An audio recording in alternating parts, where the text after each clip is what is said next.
tahu sama. Konsep yang benar harus sama. Tulis nomor C, yang ini, yang betul yang ini, yang dua ini. Jadi setelah kesimpulan suruh mencatat. Itu konfirmasi terkait dengan dosen. Cek ini sudah keterampilan ini, silakan ini dikupas, ya Bapak Ibu. Ini dikupas sendiri pelajari itu. Kita lanjutkan. Nah, ini yang kita peroleh kemarin. Yang pertama adalah pola pikir bertumbuh. Mindset grow. Mindset. Jadi bertumbuh. Mindset, pola pikir, pola pikir. Pola pikir ini antara pola pikir dengan apa hubungan pola pikir dengan tindakan?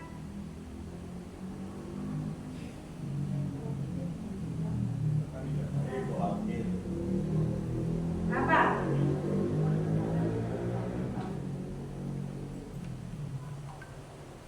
Pak Vero, apa hubungannya, keterkaitan antara pola pikir dan tindakan? Ketika pola pikir kita sedang berpikirkan apa yang akan kita lakukan, sedangkan tindakan itu realnya. Terus berarti hubungannya Bersinambungan, apa ya bahasanya ya? Berkaitan. Berarti dasar dari tindakan adalah Pola pikir. Pola pikir, terus pola pikir dengan ucapan. Kadang ngeceletot ya. Pola pikir dengan ucapan itu sebetulnya ketika itu namanya ada yang berpikir cepat dan berpikir lambat. Berpikir cepat artinya begitu ada stimulan kita bereaksi. Tetapi kalau berpikir lambat itu adalah ketika ada respon kita memikirkan dulu. Ketika ada stimulan kita berpikir dulu baru itu namanya bereaksi. Itu berpikir lambat. Jadi kalau berpikir lambat itu memikirkan dulu baru bertindak. Tapi kalau berpikir tadi yang cepat itu belum dipikirkan Otomatis langsung respon. Kalau itu antara ucapan. Jadi antara pola berpikir dengan ucapan adalah ucapan merupakan respon dari berpikir, pola berpikir, ya kan? Ya. Dari berpikir kita. Tetapi ada juga manakala kita mengucap sebelum berpikir. Itu yang disebut pola berpikir cepat. Cepat artinya begitu ada stimulus kita langsung Berarti ngomong reaksi. berpikir Iya, itu namanya reaksi dan respon. Yang di sini, untuk di sini yang akan kita bahas adalah terkait antara pola berpikir dan tindakan. Sehingga kayak gini, lihat orang dalam bocah tok, bocah tindakannya kayak pasti di dalamnya itu seperti itu, ya apa tidak? Karena tindakan adalah cerminan daripada pola berpikir. Kira-kira kalau begitu, pola berpikir itu penting atau tidak? Sangat penting. Sangat penting karena itulah dasar kita melakukan tindakan. Oke. Nah, di sini pola pikir itu ada ucapan bahasa Inggrisnya kurang apa? Anda adalah apa yang ada dalam pikiran Anda. Jadi kenapa bisa menilai dong? Dari sikapnya, dari ucapannya, itu adalah Anda yang ada di dalam pikiran Anda. Maka kalau kita berpikirnya positif, maka keluarnya pun insya Allah akan positif. Kita perlu introspeksi diri. Manakala kita menyampaikan secara ucapannya tidak positif, itu berarti di dalam pikiran kita adalah tidak positif. Mari kita belajar bersama dan membangun bersama. Kita namanya kalau mau membangun namanya bertumbuh. Kue jenenge bertumbuh.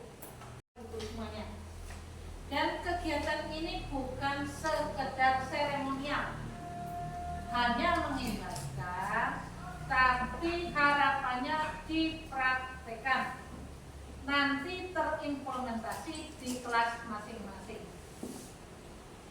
Untuk itu, mari Bapak Ibu belajar bersama. Saya juga baru mendengar, baru menerima, tentunya belum paham betul.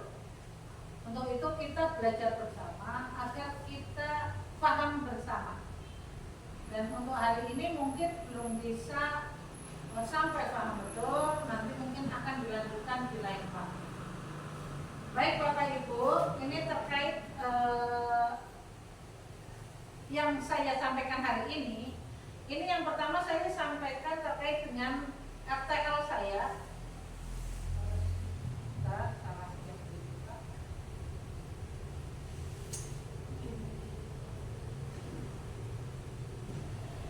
Ini RTL saya, rencana tindak lanjut program pengelolaan pembelajaran mendalam di Universitas Gadjah. Kegiatan ini nanti akan di monitoring, bisa saja dari BPJTK, tapi yang pasti oleh Fasil besok tanggal 19 Agustus. Nah, ini Bapak Ibu, judulnya peningkatan praktis. Peningkatan praktis berarti harapannya ada peningkatan praktis. Praktis pedagogi guru yang berorientasi pada murid. Jadi berorientasi pada murid melalui implementasi pembelajaran mendalam berbasis inquiry dan kolaborasi di identitas bersama. Dari judul ini Bapak Ibu, saya punya keinginan Bapak Ibu memahami keterampilan pedagogik. Keterampilan pedagogik itu yang seperti apa? Nah, ini saat di sekolah, kuliah atau mungkin pas PPD itu sudah, saya yakin sudah dibahas. Ada kamu? Sudah dibahas. Namun kita mengingat kembali apa itu keterampilan yang perlu kita kuasai dalam praktek nanti. Nah, berorientasi pada murid itu kita mengajar, kita memberikan pembelajaran. Itu bukan hanya kita menyampaikan saja, tapi kita harus tahu apa yang paling disukai oleh murid dalam pembelajaran ini, misalnya seperti itu. Dalam materi ini, apakah hanya sekedar menyampaikan ini loh, kita ceramah saja, atau yang seperti apa yang diharapkan oleh murid? Apakah belajar di perpustakaan, apakah belajar yang menarik, apakah belajar yang menggembirakan, atau belajar yang seperti apa yang diharapkan oleh murid? Ini berorientasi pada murid. Terus implementasi pembelajaran mendalam. Terkait dengan pembelajaran mendalam nanti kita jelaskan lebih lanjut, dan berbasis inquiry dan kolaborasi. Di sini inquiry kan menemukan bersama-sama, ya. Ada pembimbingan juga. Itu harapannya. Nah, ini yang pertama tujuannya yaitu memahami keterampilan pedagogik. Yang kedua, guru mampu menganalisis kebutuhan untuk mengajari, kebutuhan yang berorientasi pada murid, bukan hanya sekedar mungkin metodenya, bukan hanya sekedar tekniknya, bukan hanya sekedar strateginya, tapi bisa juga terkait sampras yang dibutuhkan sehingga kebutuhan siswa itu terpenuhi. Terus menganalisis praktek pedagogik. Nah, menganalisis praktek pedagogik di sini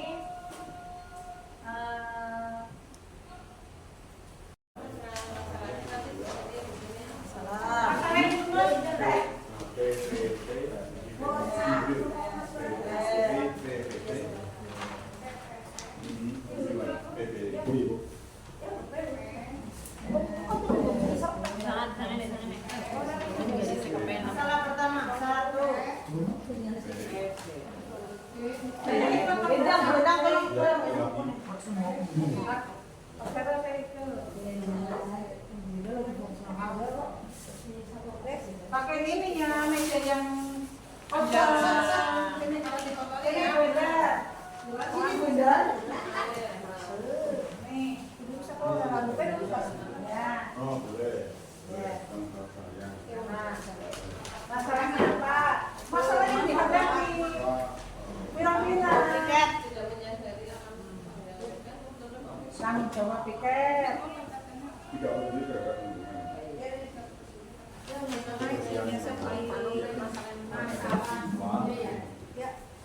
Nah, KPT-nya apa?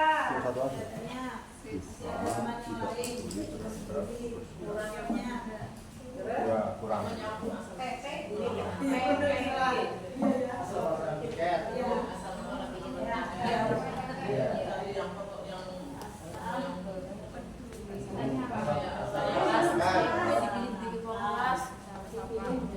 Pemilihan untuk masalah harus anak tidak mau pilihan ke kelas ke PPTN belum dinilai. Ini masalah apa sih? Masalah kelas aneh. Ya mesti respect. Masalah berapa? Iya, kok kayak dasar kalau bisa anak tidak di sini kita harus berusaha untuk membangun anak bisa belajar menggunakan teknik apa sih kamu bisa baik itu kan sudah berubah.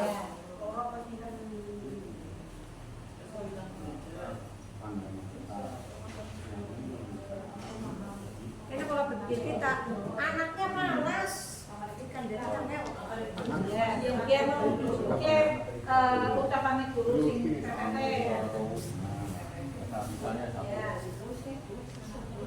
Ya, ini ucapan guru, ucapan bisa tinggal materi baru. PPT ini untuk ungkapan guru. Nanti sekarang PPT-nya guru yang memiliki pikiran sih PPT. Ya apa? Ini yang nomor 2. Ya, yang pikirannya guru. Kalau itu masalah Kita membutuhkan biasa apa gimana maksudnya Ada tantangan. strategi ada yang Gak mau mencari. iya Gak mau berkembang. materi baru hanya fokus pada LKS gitu. dengan adanya materi baru Belum ada, bocah terus makan. Saya mau punya. Anak seperti lagi kita. ya karena kurikulum hanya dengan pandangan Masa bodoh. Iya, jaga pondok juga. Siap.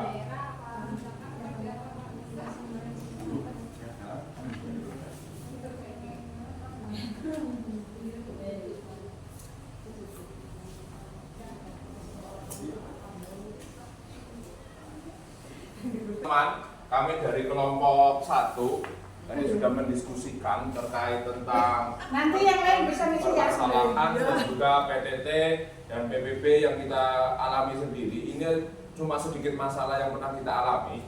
Yang pertama adalah terkait tentang tanggung jawab piket itu untuk siswa sendiri. Yang pertama yang PPT-nya dia berpikiran asal melaksanakan saja tanpa berpikir bahwa harus itu tanggung jawab sepenuh hati, cuma yang penting piket, cuma untuk formalitas, itu yang pola pikirnya PPT. Sedangkan pola pikirnya yang PPB Bu, harus bersih sampai tuntas, jadi harus sampai dengan kolong-kolong meja, terus sampai dengan laci dan sebagainya, dan itu harus dilaporkan, biasanya seperti itu. Yang kedua, permasalahan kita sendiri untuk guru, saya tadi berdiskusi bersama teman-teman, itu materi terbaru ataupun seperti kurikulum terbaru ya, kayak sedang saat ini kita laksanakan yang PPT itu mohon maaf tanpa mengurangi rasa hormat, ini tidak terbedakan karena guru senior atau guru junior. Yang permasalahan PPT itu adalah masa bodoh, yang kedua tidak mau belajar, yang ketiga menyepelekan materi. Jadi dia masih berpikir bahwa lah paling kayak kemarin lah, paling kayak dulu, dan seperti itu, masih berpikirnya seperti itu. Dan itu masih menggunakan cuma berpikirnya masih menggunakan satu buku saja, tidak menggunakan media-media lain, dan dia juga materinya juga penyampaian materinya dengan menggunakan materi ceramah saja tanpa adanya diskusi dan sebagainya. Karena mohon maaf tidak lepas dari kita permasalahkan di sini adalah yang pertama adalah mencari informasi, itu malah sebagai tertantang Ibu. Jadi wah ini materi baru, wah ini kurikulum baru, saya harus bisa dan seperti itu. Yang kedua mau belajar terhadap orang lain. Jadi di sini kalau yang berpola pikirnya PPB, dia malah ingin tahunya itu besar. Jadi kepingin rasa ingin tahu dan dia mau bertanya kepada Bapak Ibu guru yang lebih tahu daripada dia. Yang berikutnya mengembangkan kompetensi. Jadi di sini dia mengembangkan kompetensi tidak cuma untuk siswa sendiri, tapi untuk rekan kerja dan sejawat. Mungkin itu saja dari kelompok kita. Jadi ada pertanyaan, silakan silakan. Di kelompok 1 bisa kami pahami bahwa kelompok 1 sudah bisa membedakan mana yang masuk pola pikir tetap dan mana yang termasuk pola pikir berubah. Namanya di situ sudah ada dua sisi yang berbeda, kemudian mana pola pikir yang tetap dan mana yang pola pikir berubah. Demikian. Assalamualaikum warahmatullahi wabarakatuh. Waalaikumsalam warahmatullahi wabarakatuh. Terima kasih atas waktu yang diberikan. Tadi sudah disampaikan oleh Bu Adiba terkait pola pikir bertumbuh. Nah, tadi juga sudah disampaikan sekilas tentang pembelajaran mendalam dari dimensi profil lulusan, prinsip, dan pengalaman belajar. Hari ini saya akan menyampaikan tentang prinsip pembelajaran mendalam dan pengalaman belajar.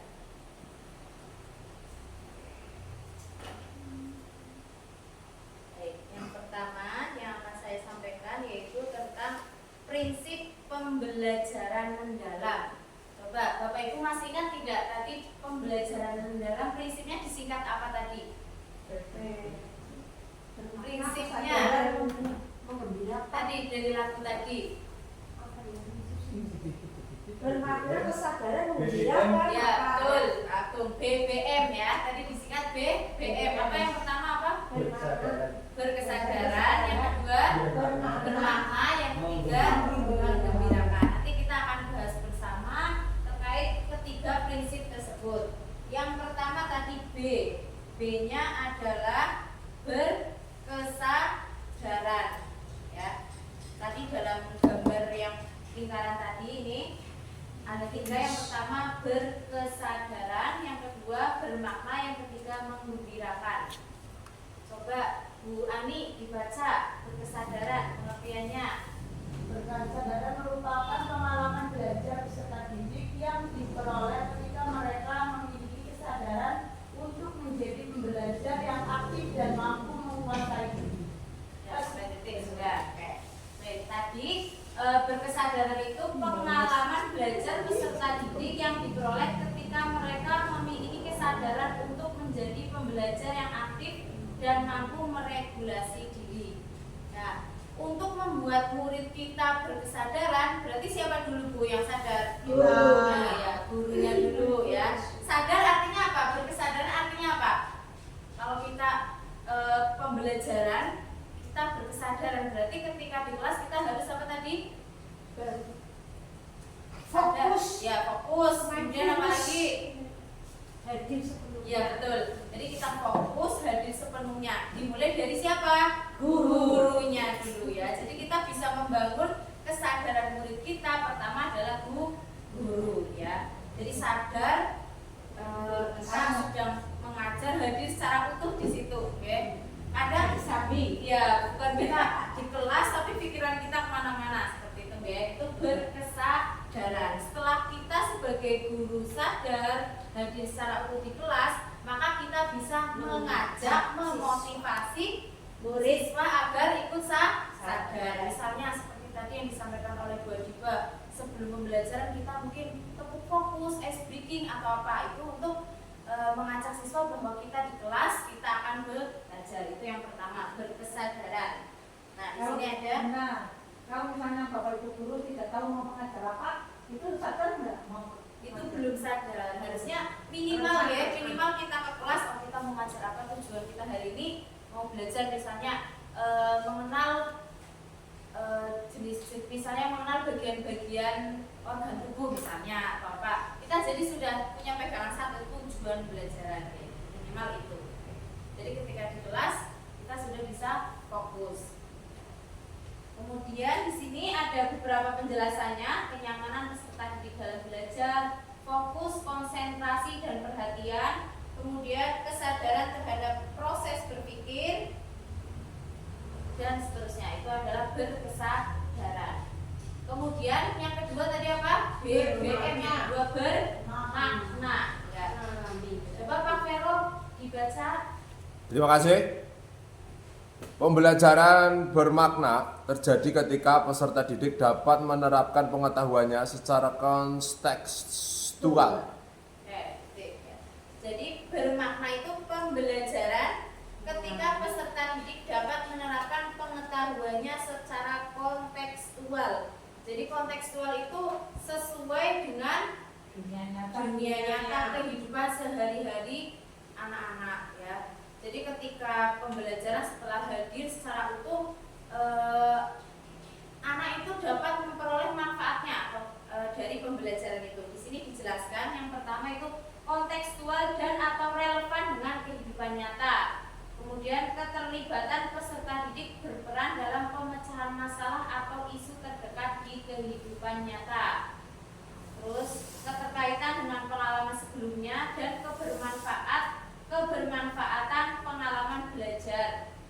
Juga bisa dikaitkan dengan bidang lain. Jadi kalau dalam pembelajaran mendalam itu kita bisa dikaitkan dengan lintas disiplin ilmu yang lain. Jadi misalkan kita akan pembelajaran IPAS misalnya tentang sistem tentang organ gerak. Nah, kita bisa juga dengan misalnya PJOK, dengan guru PJOK kita bisa bekerja sama supaya lebih bermakna. Jadi ketika di kelas kita menjelaskan, oh ini bagian ini tangan, bukan ini sendi. Nah kemudian ketika misalnya olahraga, misalkan bagaimana posisi tubuh biar tidak terjadi tulangan dan skoliosis dan seterusnya, itu bisa juga. Atau misalkan pendidikan Pancasila, saya di kelas 6 ya, misalkan tentang nilai-nilai Pancasila.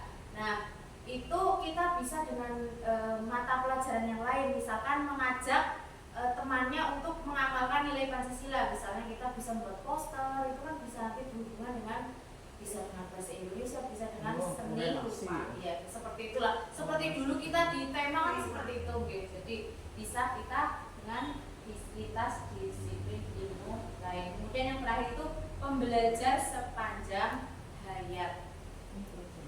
Jadi tahapannya ketika pembelajaran yang pertama itu memahami. Jadi kita mengajak peserta didik untuk memahami apa yang dipelajari ya. Pertama memahami. Kemudian yang kedua memahami ini ya. Contohnya nih, di contoh memahami misalkan guru mengeksplorasi pengalaman peserta didik terhadap permasalahan sosial di masyarakat sebelum menyampaikan topik permasalahan sosial pada pembelajaran IPS. Jadi ketika pembelajaran kita sebelum masuk ke materi ya, seperti kita persepsi seperti itu nggih. Jadi kita menghubungkan misalnya sudah sarapan atau belum, nanti kita kaitkan dengan apa yang kita pelajari, itu arahnya masih di memahami ya, itu seperti itu. Kemudian yang kedua tadi mengaplikasikan ya.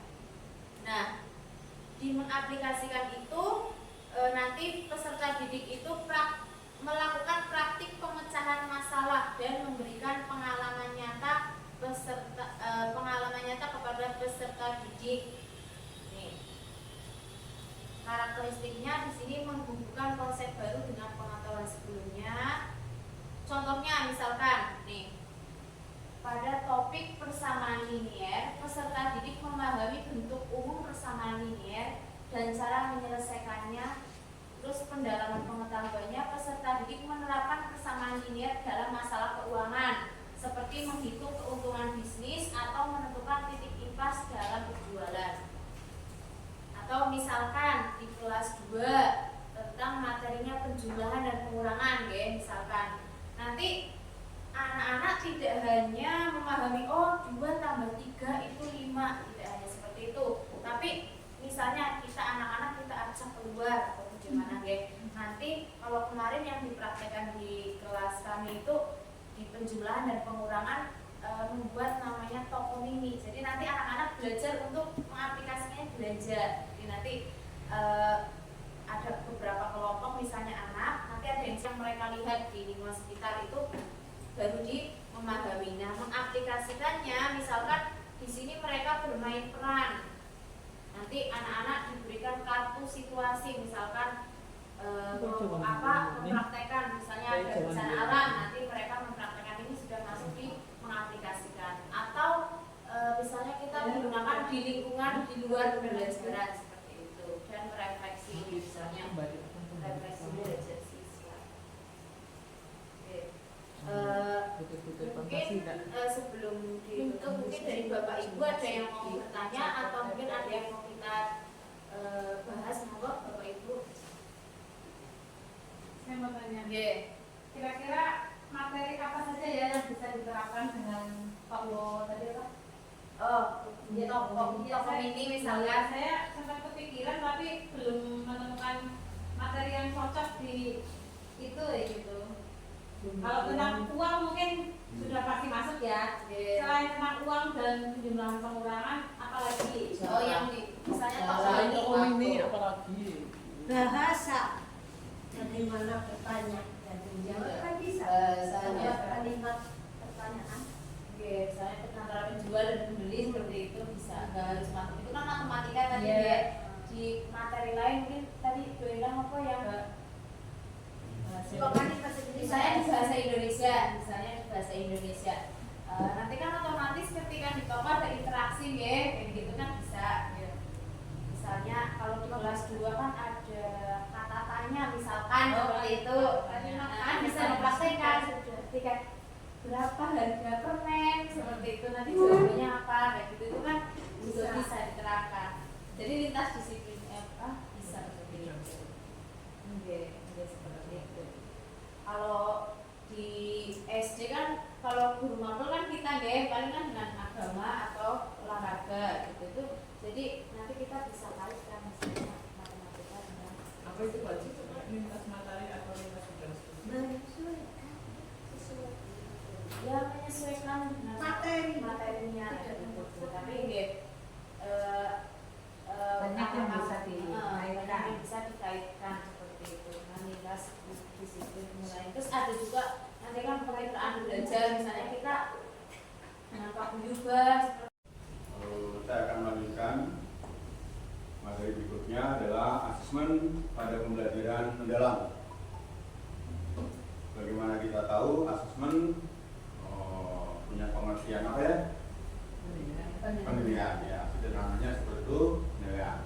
Pada asesmen pembelajaran mendalam terbagi menjadi 2 sebetulnya, yaitu asesmen formatif dan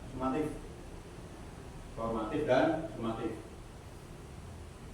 Asesmen formatif yaitu asesmen yang bertujuan untuk memberikan informasi atau umpan balik bagi pendidik dan murid untuk memperbaiki proses belajar. Nah, di sini memberikan masukan pada guru apakah pembelajarannya sudah oke, sudah berhasil atau belum. Kepada siswa juga demikian, apakah belajar siswa sudah tercapai atau belum, mereka mencapai capaian pembelajaran atau belum. Asesmen formatif berupa asesmen di awal pembelajaran. Biasanya kita lakukan sebelum kita melaksanakan pembelajaran, mulai dari persepsi, tanya jawab singkat tentang materi yang akan disampaikan, kemudian mungkin juga menyinggung materi yang kemarin sudah dipelajari, dikaitkan dengan yang akan dilaksanakan. Dalam hal ini untuk mengukur kesiapan siswa. Apakah siswa sudah siap untuk mengikuti pembelajaran dengan materi yang akan disampaikan. Berikutnya, asesmen di dalam proses pembelajaran dilakukan selama proses pembelajaran. Bapak Ibu biasa melakukan tanya jawab ketika sedang melaksanakan pembelajaran untuk menggali pemahaman siswa. Kemudian sambil bertanya jawab juga nanti Bapak Ibu guru bisa menyusun kesimpulan di akhir pembelajaran. Dalam hal itu kita masukkan dalam proses asesmen proses. Sedangkan asesmen sumatif yaitu asesmen yang dilakukan untuk memastikan ketercapaian tujuan pembelajaran. Nah, ini biasa dilakukan pada akhir pertemuan. Biasanya pada pembelajaran materi tertentu butuh 1, 2, atau 3 pertemuan. Nah, ini yang sumatif ini dilakukan di akhir pertemuan. Mungkin pertemuan 2 atau pertemuan 3, pertemuan yang terakhir, ya, untuk kita bisa mengukur pasti ini sudah tercapai atau belum secara keseluruhan. Meskipun di pertemuan pertama juga bisa dilakukan, untuk mencapai, untuk mengetahui capaian di pertemuan 1. Demikian aktif.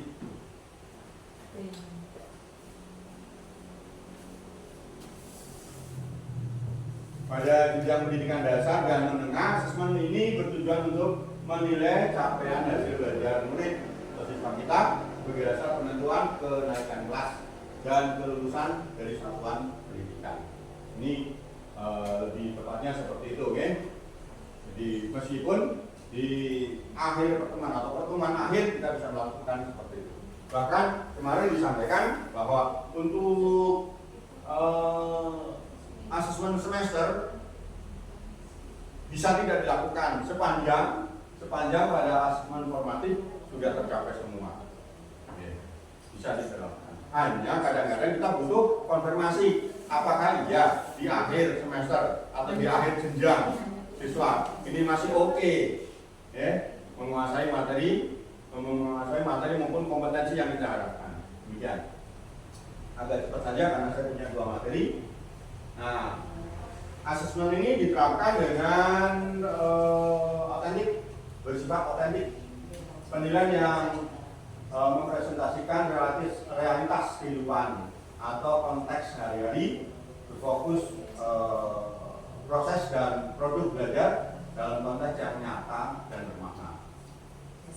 Bertujuan mengukur kompetensi nyata seperti pemecahan masalah, berpikir kritis, kreatif, kolaboratif, dan komunikasi. Kemudian penilaian juga harus bersifat holistik, menyeluruh.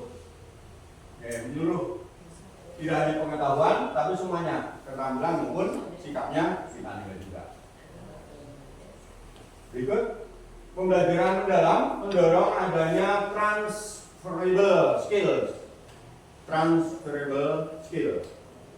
Sebetulnya ini juga sudah kita lakukan di pendekatan pembelajaran sebelumnya, pakem, CTL, kemudian CPS juga sebetulnya arahnya ke sini. Nah, pada era ini kita mantapkan lagi dengan pendekatan pembelajaran dalam transferable skill, mentransfer skill, kemampuan atau keterampilan siswa agar dapat menerapkan pengetahuan, sikap maupun keterampilan pada kehidupan sehari-hari, sehingga mereka dapat memiliki life skill yang andal, kecakapan hidup yang andal. Ketika ada masalah, tidak selalu tergantung pada orang lain. Asesmen yang digunakan bertujuan untuk memahami sejauh mana kedalaman pemahaman telah dicapai. Merancang aktivitas belajar yang mendorong murid untuk naik ke tingkat pemahaman yang lebih kompleks. Setelah tercapai satu tujuan dilanjutkan ke tujuan berikutnya. Kompetensi awal dilanjutkan ke kompetensi berikutnya.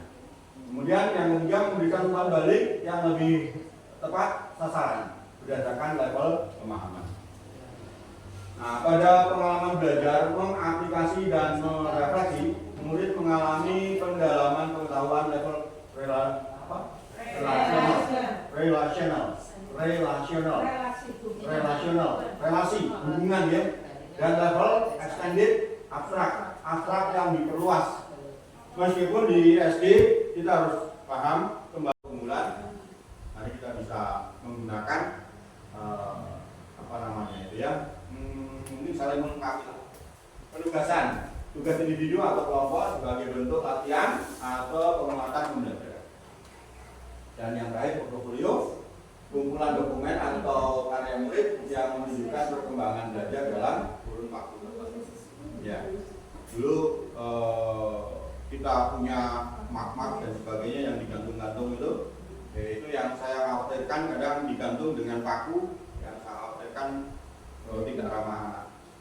Bisa diganti dengan model lain ya. Itu tadi berkaitan dengan asesmen. Akan saya lanjutkan ke materi berikutnya, yaitu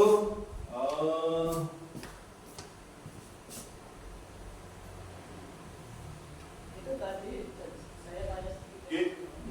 monggo. Itu tadi penilaian sumatif ya. Ya. Penilaian sumatif itu kan dilaksanakan setiap akhir pelajaran ya. Hmm. Kayak gitu ya. Formatif bisa dalam proses. Formatif bisa dilakukan selama proses awal maupun proses. Kemudian pada sumatifnya dilakukan pada akhir pertemuan atau pertemuan terakhir. Ada nggih? Berarti kan pada waktu istilahnya KDW ya. Iya, boleh kalau dulu KD. Sekarang CP dengan tujuan pembelajaran. Kalau sekarang kan CP, kemudian disusun tujuan pembelajaran, kemudian diurutkan tujuan pembelajaran membentuk ATP, kan seperti itu nggih? Nah, kita ambil tujuan-tujuan pembelajaran itu mana yang memang akan diurut. Untuk sumatifnya nggih. Berarti kan setiap KD itu sumatif namanya bukan? Iya, Ya, betul. Berarti kan ya yang sumatif itu yang biasanya dari kecamatan itu maksudnya kemana? Nah, ini sumatif nggih. Yang tadi saya sampaikan, sumatif pada akhir semester. Begitu nggih? Itu boleh dilakukan, boleh tidak. Sebetulnya menurut pendekatan pembelajaran mendalam, asesmen pembelajaran mendalam bisa dilakukan, bisa tidak pada akhir semester. Kita sudah melakukan. Jika penilaian formatif sudah dianggap cukup bagi guru untuk membuat laporan hasil pembelajaran, laporan pendidikan. Oke? Gitu. Ada lagi? Monggo. Asesmen formatif itu hampir sama seperti ulangan gitu ya Pak ya? Formatif Ya, bisa ulangan harian, iya, bisa dalam proses pendidikan bertanya jawab langsung dengan siswa, itu sudah formatif. Gitu. Kalau yang selama ini saya terapkan kan ulangan harian gitu ya. Betul. Nah itu kalau misalnya ternyata banyak yang nilainya tidak tuntas, artinya pembelajaran kan tidak Iya. berhasil ya Pak ya? Betul. Nah, justru itu dengan tes tertulis pada formatif itu kita sudah bisa melihat, oh ini TP-nya belum tercapai. Apa penyebabnya? Seperti itu. Oke, mari kita diperbaiki sebagian ataukah seluruh pembelajaran. Gitu. Seluruh siswa harus memperbaiki atau sebagian siswa yang harus memperbaiki. Seperti itu. Tindak lanjut dari pembelajaran awal dilanjutkan dengan pembelajaran berikutnya, mengulang sebagian atau mengulang seluruhnya. Demikian. Oke, ada lagi? Cukup? Oke, cukup ya. Ini sudah pukul 11.50. Kita lanjutkan ke materi cara untuk mengembangkan dan memperbaiki prinsip dan pengalaman belajar murid agar adanya peningkatan kualitas pembelajaran. Ya, dan membangun budaya profesional yang reflektif di sekolah. Reflektif apa reflektif? Mantul ya. Ketika ada sesuatu langsung. Yeah. Refleks, reaktif gitu nggak diam-diam saja langsung panjang keilmuan nanti harus baik. Tidak, kita melihat kondisi apa yang harus kita lakukan. Kemudian tujuan pelatihan. Di sini tujuan Iya, diseminasi ya.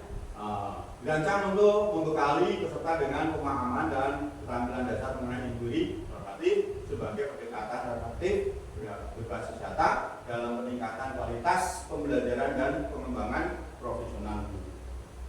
Setelah mengikuti diseminasi ini ya, nah diharapkan teman-teman semua bisa memahami konsep dan prinsip dasar inquiry kolaboratif.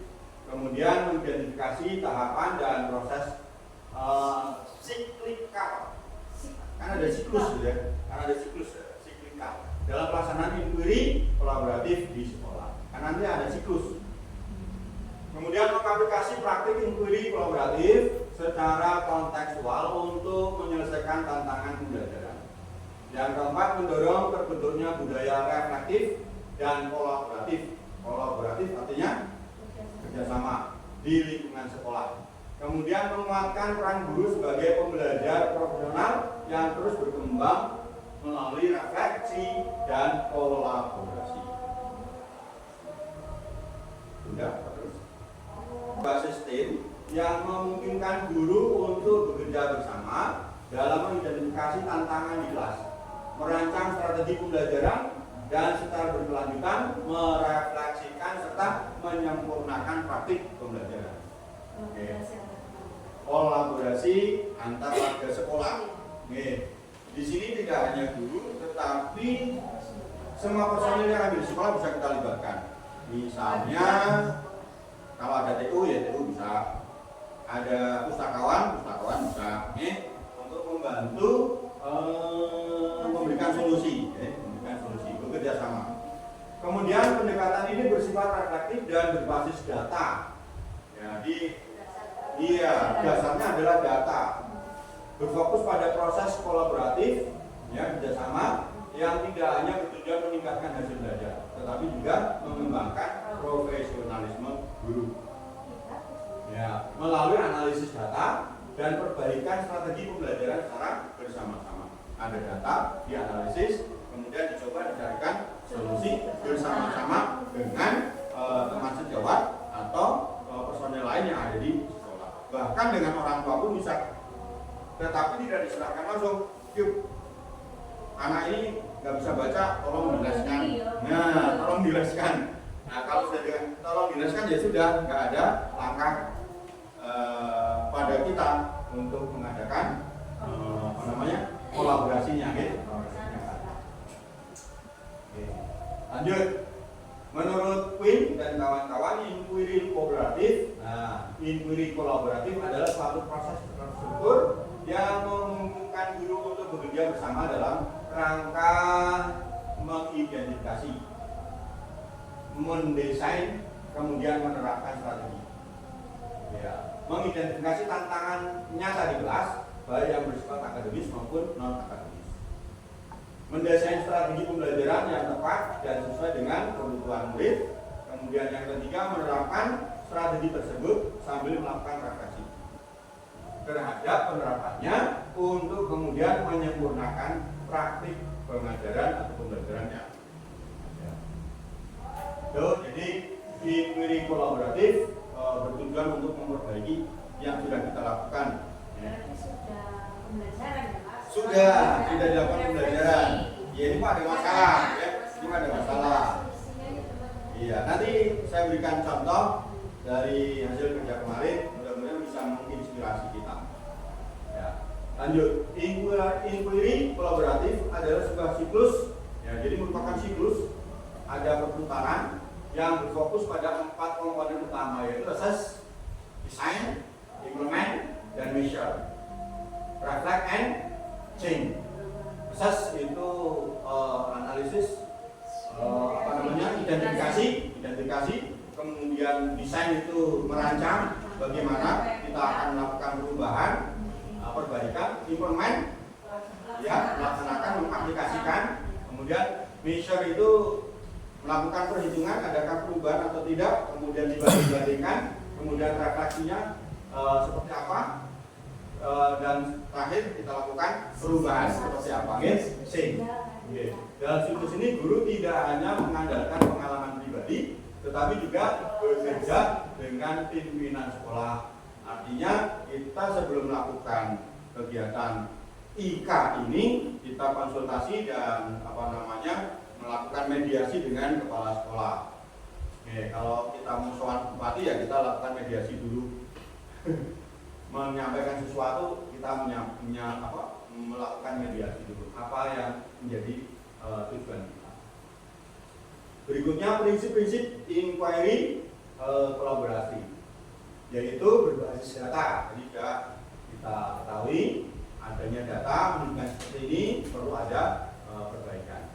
Kolaborasi bekerjasama. Kemudian budaya profesional yang terbuka dan reflektif. Ya, kita bekerja secara profesional, tidak asal-asalan. Semuanya berbasis orang lain dengan memberikan kesempatan menyampaikan pendapat dan usulan atau gagasan. Kemudian memuliakan, ini juga tidak gampang memuliakan orang lain. Memuliakan tamu juga tidak segampang yang dibayangkan.